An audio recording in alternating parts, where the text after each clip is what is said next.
Bugun mana shunday holatga ko'zimiz tushdi. Ko'ringlarchi, o'zlaring baho beringlarchi. Yoqsa like bosasizlar, yoqmasa shart emas.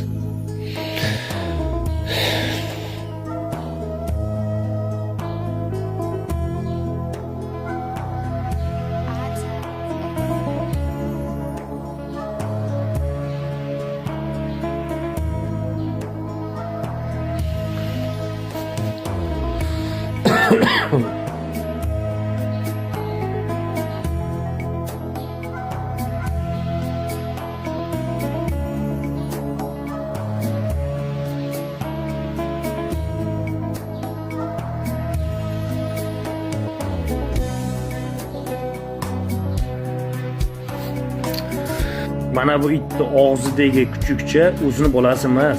Ko'chadagi boshqa itni bolasini olib kelib ko'myapti. Haqiqatan ona bu hayvonda ham, insonda ham bir xil ekan. Ona baribir muqaddas ekan.